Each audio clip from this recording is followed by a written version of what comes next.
Para estudar a velocidade de reação entre carbonato de cobre e ácido nítrico, foram feitos 3 experimentos em que o volume de dióxido de carbono produzido foi medido em vários intervalos de tempo. A tabela apresenta as condições em que foram realizados esses experimentos. Nos 3 experimentos foram utilizadas massas idênticas de carbonato de cobre e a temperatura foi mantida constante durante todo o tempo em que as reações foram acompanhadas. Os dados obtidos nos 3 experimentos foram representados em um gráfico de volume de CO2 em função do tempo da reação. Esse gráfico está apresentado a seguir. Letra A. Escreva a equação química balanceada que representa a equação que ocorreu entre carbonato de cobre e ácido nítrico. Oi, tudo bom? Vamos agora fazer a questão 2 de Química aí da FUVEST 2017, essa prova aí da segunda fase do terceiro dia. Vamos ver como é que ficou isso daqui?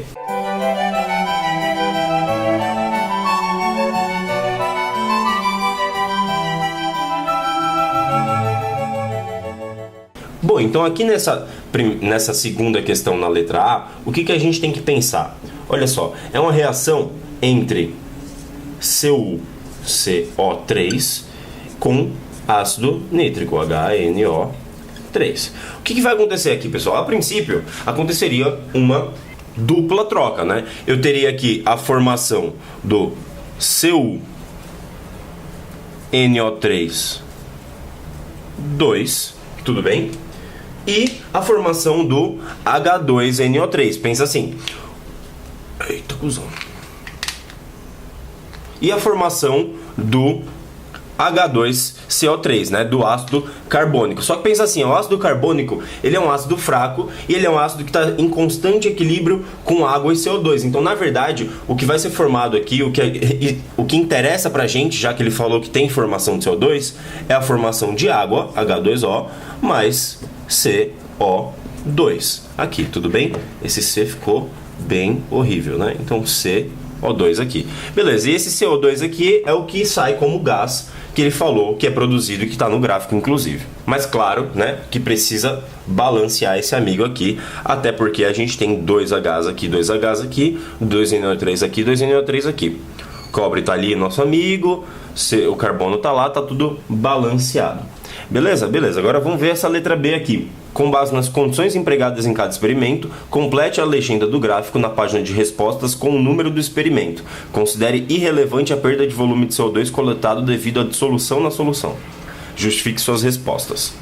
Então vamos lá, pensando aqui na letra B, o que a gente tem que fazer? A gente tem que diferenciar os três tipos de linha, né? Então eu vou diferenciar fazendo só a figurinha aqui. Primeira coisa, o mais fácil de visualizar aqui, pessoal, é o X, né? A curva que está representada com um xizinho ali. Por que é mais fácil de identificar essa curva? Quando a gente olha lá na tabela, a gente percebe que o experimento 3 é o único experimento que tem um maior volume de ácido, né? A gente está reagindo esse cara com esse cara. Então, quanto maior o volume desse cara aqui, o que vai acontecer? Maior o volume de CO2 formado, né? Porque a proporção estequiométrica tem que ser mantida. Então, como o experimento 3 é o único que tem o dobro de volume de ácido, ele é o que acontece mais rápido, o que tem o maior volume de CO2 produzido, tudo bem? Então, esse aqui tem que ser obrigatoriamente o experimento 3.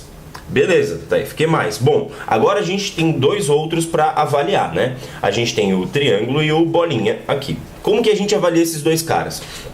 Olhando para o gráfico, a gente percebe que o gráfico, a curva que tem o triângulo, ela inicialmente tem uma variação maior do que a curva que tem a bolinha. Por que isso... De onde vem isso? O que está acontecendo aqui? Vamos avaliar as duas, olha só. O experimento 1 tem um volume de 50 de ácido e nenhum volume de água. O experimento 2 tem os mesmos 50 de ácido, só que 50 de água também. Olha o que está acontecendo. O experimento 2, ele foi adicionado nele água além do ácido, certo? Se foi adicionado água além do ácido, significa que houve aí uma diluição desse ácido. Esse ácido que estava concentrado ficou mais diluído, ou seja, eu diminuí a concentração de ácido que vai reagir aqui. Então esse cara, comparativamente à outra solução, diminuiu de concentração, significa que a velocidade da reação é menor, né? Demora mais tempo para que isso aconteça. Então, comparando esses 2 caras aqui, quem que é mais rápido? O mais rápido vai ser o experimento 1. Por quê? Porque no experimento 1 não tem diluição do ácido, enquanto que no experimento 2, então o experimento 2 vai ser esse cara aqui devido à diluição, né? Então, dilui. Claro que eu estou respondendo aqui esquematicamente, né? A gente precisava colocar uma resposta bonitinha, trabalhada no português aí que vocês tanto estudam. Beleza? Beleza, e agora vamos ver a letra C. Nos 3 experimentos, o mesmo reagente estava em excesso.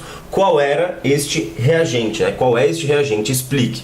Olha, pessoal, nessa letra C aqui, a gente só precisa pensar o seguinte. Em todas as reações estava presente CuCO3. E em nenhum momento ele falou que o CuCO3 ou a quantidade de CuCO3 foi afetada ou atrapalhou a reação. Sempre teve CuCO3 suficiente para que isso acontecesse, né? Então CuCO3 está em excesso.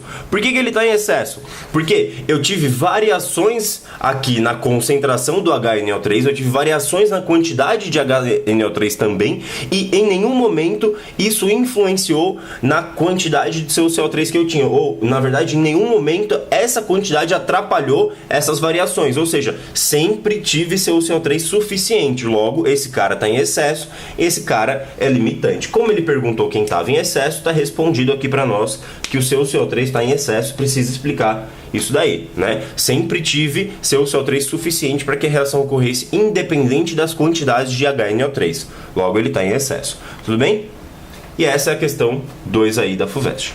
Essa questão 2 era isso, eu espero que vocês tenham gostado, uma questão muito boa da FUVEST também, todas as questões da FUVEST têm sido muito boas. Abraços. Bom, essa questão 2 era isso, né? Eu espero que vocês tenham gostado, uma questão muito boa da FUVEST de Química aí.